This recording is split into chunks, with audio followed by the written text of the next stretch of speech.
And we ate the alibi. The first rumor about a good restaurant is always the truth spoken too early.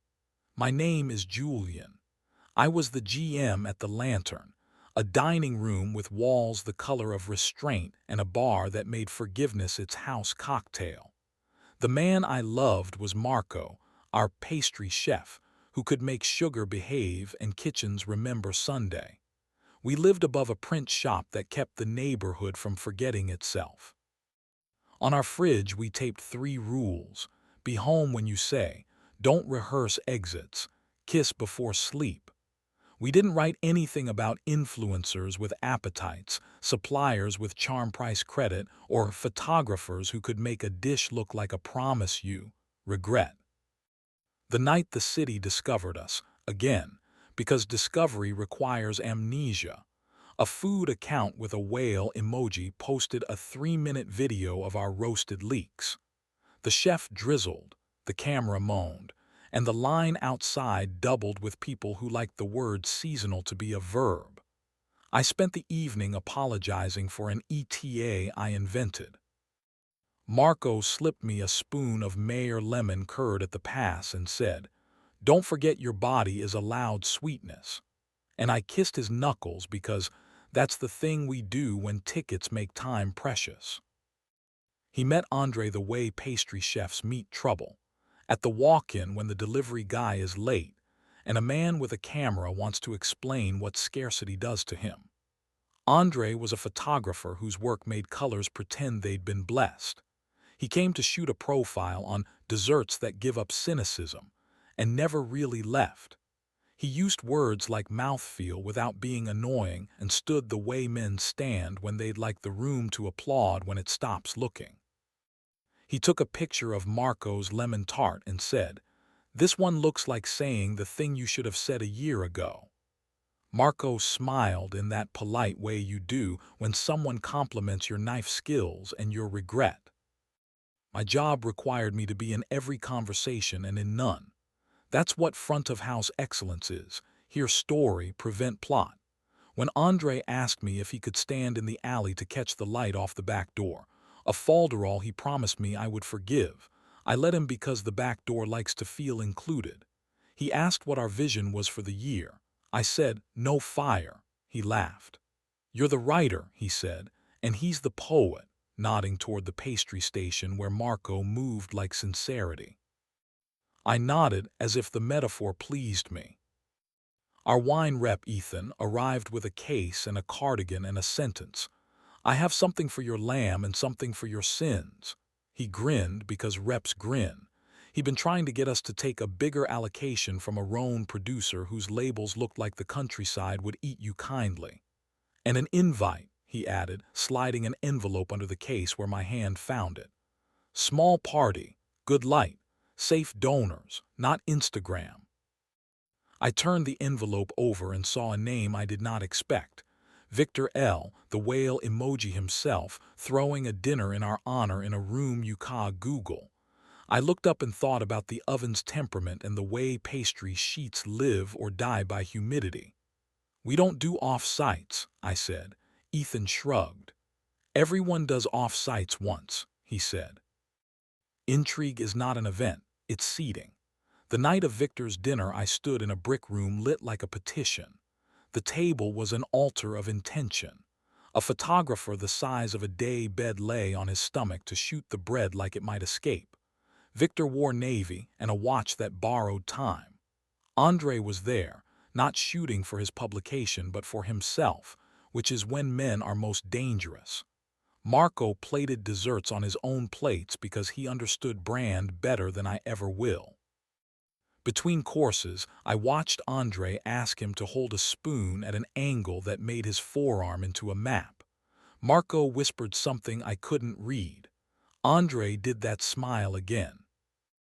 After, at the kind of our restaurants make their small gods, we drank staff wine that tasted like regret with the edges sanded. Victor said, "The Lantern understands appetite as a civil right." He raised his glass like a gavel. Ethan told a story about a vintner who married a fog. People clapped in a way that suggests they heard their own names in the applause. Andre sat on the low counter near the dish pit and watched Marco lick lemon off a spoon. He photographed the lick. Then he put the camera down and said, "The picture is the lie.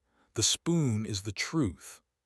I wanted to smash every ramekin in the house, which is the moment I realized I had become a character in a show I used to know how to run. I kissed Andre first, in the alley. In my defense, the trash had been collected and the rain was participatory but not intrusive. He came out to smoke a cigarette he didn't light. "You looked like a man who forgot where he put his verbs," he said. I stepped into his space, into his light, and put my mouth on his as if he'd asked a question, and I spoke fluent yes. It was a good kiss enhanced by a worse idea. He tasted like fennel pollen and a resume. He put a hand at the back of my neck as if his fingers had paid rent there. I pulled away first, not because I wanted to, but because a cook opened the door to dump a bin and said, "Sorry, chef," to the wrong person. I told Marco because cowardice ruins mise en place. He stacked sheet trays in the way he stacks thoughts, carefully and with a map. "Do you want him?" he asked, not looking up. "I want a narrative that excuses me," I said, and hated how quickly the sentence arrived. He looked at me then the way you look at sugar you're not sure will caramelize. He kissed my cheek and said, "We can be honest or impressive." I said, "Honest." He nodded. "Then be home when you say." I was not. The next weekend, Victor staged another dinner, this time under our own roof for a donor who had decided to name a bathroom. Off-sites look glamorous until you stack chairs for money you don't get to keep. Andre lingered after his shot list forgave him. He watched Marco temper chocolate with the same intensity you give to speeches that might change a country. He said, "Your hands are the only version of sincerity I trust." He said it like he believed it. Marco put the chocolate aside and wiped his hands on a towel as if to remove the compliment. He stepped close. So did Andre. I left the room. Sometimes leadership is knowing when you're an extra. And then came the rumor that has ruined more jobs and marriages than a health inspection. Free product for placement. Someone sent an anonymous email to our owner alleging that Victor offered to elevate the lantern in his network in exchange for comps that exceeded our policy and menu input on dessert. The forward sat in my inbox like an unwelcome guest who refuses to sit anywhere that doesn't face the door. The allegations weren't precisely wrong. They were not entirely honest. I knew because I had signed off on 2 extra seats at Victor's table and asked Marco to develop an off-menu lemon tart because we needed the whale to post again. I didn't know because no one knows what lovers negotiate when the kitchen door swings closed. I pulled the policy. I printed the emails. I asked Marco to stand in the walk-in and swear to me what was true. He said he had comped more than usual. He said he had not promised access in exchange for sugar. He said Andre had asked for dessert for lighting tests, and he had declined twice, and then said yes because he wanted to see if it was possible to photograph sincerity without lying. "Did he kiss his camera or you?" I asked, petty. "He kissed nothing he didn't want to own," Marco said. "He touched my cheekbone the way he touches the rim of a tart when deciding whether it needs a nap. I didn't let him buy me," he added. "No one can afford me. I loved him so much I considered telling the truth with it. I did something noble and ugly. I told Victor we were freezing comps and sending out a formal policy reminder.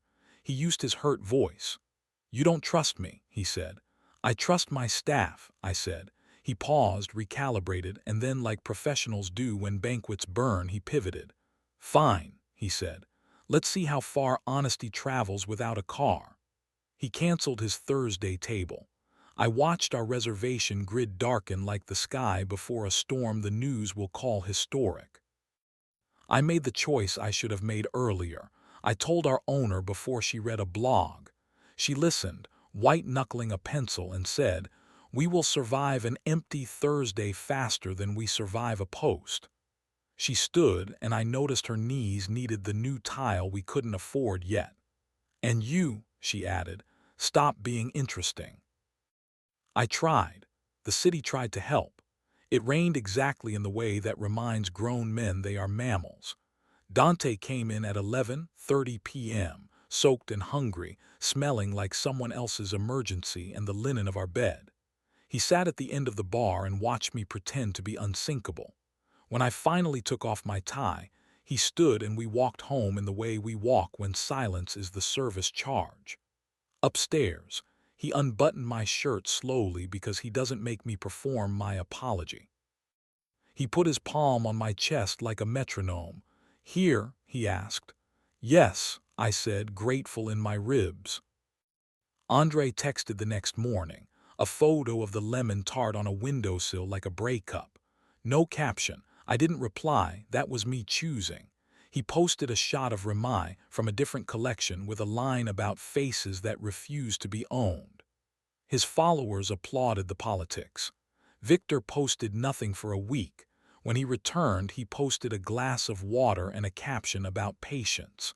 The dining room forgave us a little. We added a fourth rule to the picture frame. Don't eat the alibi. We stuck it under the other three. Let the condensation from the frame stain it. We agreed to stop manufacturing narratives to make our appetite a policy. We put our mouths on the parts of each other that had not been content yet and reminded them their job is boring. Sometimes I think about the spoon Andre called true. It is still in the drawer nearest the reach for sugar, a stainless witness. Sometimes late, when the lantern is empty and the bar smiles with clean glassware, I take that spoon and look at my face in it, bent, shiny, real. I think about Lucian's hands, Victor's watch, paparazzi without publications. I think about Dante kneeling on asphalt and asking someone to be alive with him. I think about our owner's knees. Then I lock the back door. I count the bank. I tuck the staff into the night. If anyone asks what happened, I say we practiced appetite until it stopped needing compliments. We let intrigue seat itself and then moved it to the bar. We told on ourselves before someone else could. We kissed before sleep. And when our mouths tried to make a meal out of a story, we ate the alibi instead, chewed it until it dissolved into small, honest hunger, the kind you can feed without writing about it, the kind it turns out we both still trust.